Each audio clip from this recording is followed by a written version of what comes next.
If you're trying to choose between the DJI Neo 2 and the Mini 4K, here's the real problem. They're close enough in price to confuse first-time buyers, but different enough to make one of them feel like a terrible purchase if you pick the wrong one. Because on paper, this looks simple. The Neo 2 looks newer, smarter, safer, and easier. The Mini 4K looks more traditional, more stable, and more serious. So naturally, people ask, which one should I buy? But that's actually the wrong question. The better question is, what kind of regret are you trying to avoid? Do you want to avoid buying a drone that feels too basic after a week? Or do you want to avoid buying a drone that sounds exciting at first, but starts feeling limited once the honeymoon phase ends? That's what this video is really about. Because I don't think these are true competitors in the normal sense. I think they solve two very different problems, and yet a lot of people are choosing between them anyway because the prices are now sitting way too close together. So in this video, I'm going to make this decision brutally simple. Yeah, not by reading a spec sheet line by line, but by showing you exactly where each drone feels great and exactly where each one starts to frustrate the wrong buyer. And later, I'll give you the one Neo 2 limitation that matters way more after the first week, and the one Mini 4K advantage that doesn't sound exciting until you actually live with it. Because those two things alone can decide this whole comparison. Let's fix the biggest mistake right away. A lot of people compare the Neo 2 and Mini 4K like they're trying to do the same job. They're not. The Mini 4K is a traditional DJI drone. It wants you to fly with intention. Controller in hand, shot in mind, space around you, a little patience, a little planning. The Neo 2 is not that. The Neo 2 is closer to a flying camera companion. It's the drone you carry because it's easy to carry. The drone you launch because it's fast to launch. The drone you use when you want the drone helping you get the shot instead of asking you to do everything manually. That difference matters more than people think.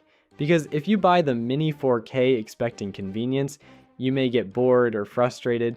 And if you buy the Neo 2 expecting traditional drone freedom, you may outgrow it faster than expected. So no, this is not really apples to apples, but it is a very real buying decision. Because plenty of people only want to buy one drone. And when both of these are sitting around the same price, you need to know which compromise you're actually signing up for. Right now, depending on sales and region, the Mini 4K often lands in that affordable entry-level sweet spot with the controller included. The Neo 2 starts in a similar range, but the real cost depends on how you want to use it, because with the Neo 2, the base experience can be simple and fun, but once you start thinking about accessories, extra batteries, maybe a controller, maybe goggles, maybe other ways of flying it, the ecosystem can pull you upward pretty quickly. That doesn't make it bad value, it just means the Neo 2 can look cheap at first and then become a different kind of purchase depending on what you want from it. Alright, so the Mini 4K is easier to understand. You buy it. You fly it. You know what it is. Like, that simplicity is underrated. Now let's talk about real world use, because this is where the emotional difference shows up fast. The Mini 4K feels like a real drone in the classic sense. You're piloting, you're setting up shots, you're thinking about direction, wind, distance, framing. Even as a beginner, it teaches you how to fly properly. And that matters because the skills you build on something like the Mini 4K translate upward. You're not just getting footage, you're learning drone habits. The Neo 2 feels different immediately. It feels forgiving, it feels playful, it feels less like I'm going out to fly a drone and more like I can pull this out right now and get something cool. That's a huge reason so many people love it. Palm takeoff, quick setup, compact size, safer feeling design, easy tracking, controller-free moments, closer range use around people or trails or everyday situations. That changes the relationship completely. The Neo 2 is easier to live with, and that sentence is more powerful than it sounds, because for many buyers, especially first-time buyers, the best drone is not the one with the best traditional drone performance. It's the one they'll actually use. Now let's talk about the first place where regret shows up: battery life. The Mini 4K gives you that relaxing kind of flight time. Not just more minutes on paper, but more mental space in the air. You can reposition, you can reset, you can mess up a shot and try again without immediately feeling pressure. That changes the entire experience. The Neo 2 is the opposite, and it's not built for relaxed exploration. It's built for short missions, quick moments, fast setups, one good sequence, then land. If that's what you bought it for, it feels fine. Sometimes even perfect. But if you're the type of person who likes to wander, test angles, fly a little farther, think a little longer, the Neo 2 battery starts feeling short very fast. And this is one of the most important truths in this whole comparison. The Neo 2's battery life is not just a spec issue, it changes your behavior. You stop experimenting as much, you become more intentional, but not always in a good way. Sometimes you become rushed. That's where regret can begin. Now let's talk about where the Mini 4K quietly pulls ahead in a way that lasts. In wind, in open spaces, and in general footage stability, the Mini 4K just feels more composed.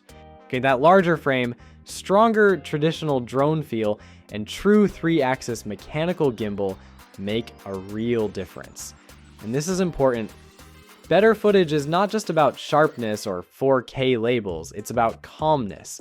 The Mini 4K footage feels calmer, more stable, more deliberate, more cinematic without trying too hard. That's why it still makes so much sense, even though it's not the new exciting one. It relies on physics more than software tricks. The Neo 2, to its credit, is smarter than it looks. It does a lot with software.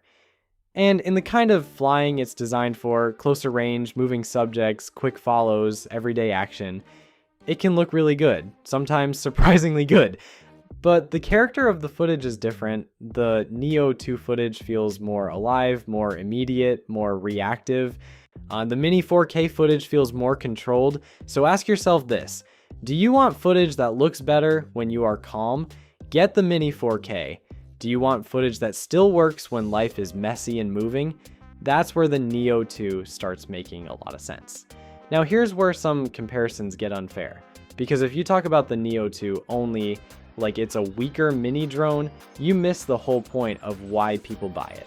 The Neo 2 has strengths the Mini 4K simply does not answer well. If you want follow me style use, quick autonomous shots, palm launch and landing, easier operation in tighter situations, more confidence near yourself, more casual travel use, and that just grab it and go energy, the Neo 2 is doing something the Mini 4K can't really match. And for some people, that matters more than flight time or gimbal superiority, especially if you hike, walk, bike, travel alone, record yourself often, or just don't want the full controller first drone ritual every time you want a shot.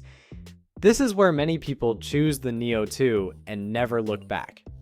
Not because it's the better drone overall, but because it fits their life better. That distinction matters. Now, let's get to the limitation that hits harder after the excitement wears off. And for me, this is the biggest reason some buyers may regret the Neo 2. It's not the camera, it's not even the stabilization, it's the sense of ceiling.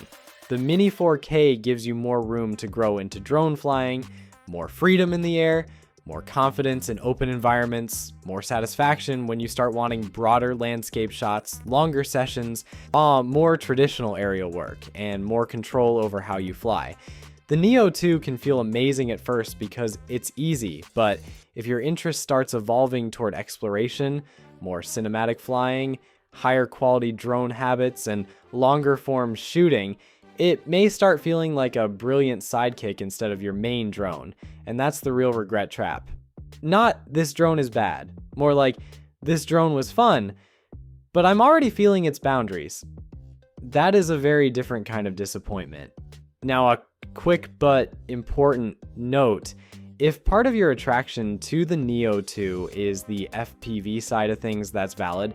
That flexibility is part of why the Neo 2 is so interesting. The Mini 4K is much more locked into the traditional camera drone identity. The Neo 2 has more personality, but I would be careful here. If what you really want is aggressive sport flying or true manual focused FPV experience, the Neo 2 should not automatically be treated like the perfect answer just because it can play in that world.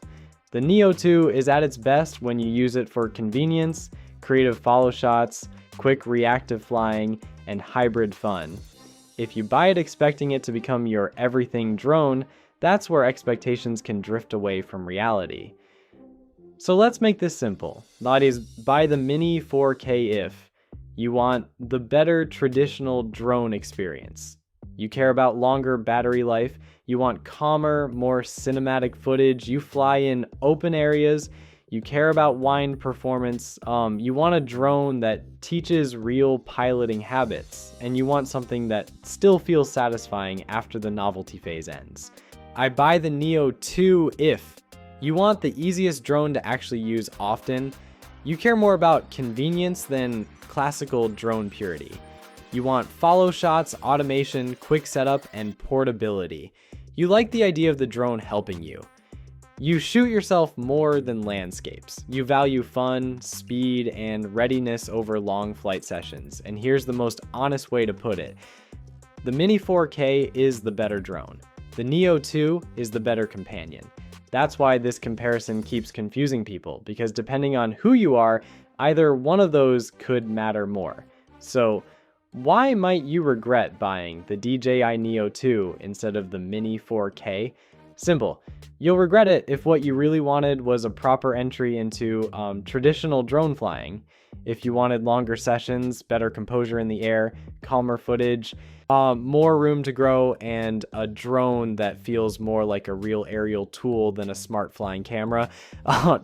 But you'll also regret skipping the Neo 2 if what you actually needed was the drone you'd use without overthinking, the drone you can launch fast, trust more in close range situations, and enjoy without turning every flight into a production.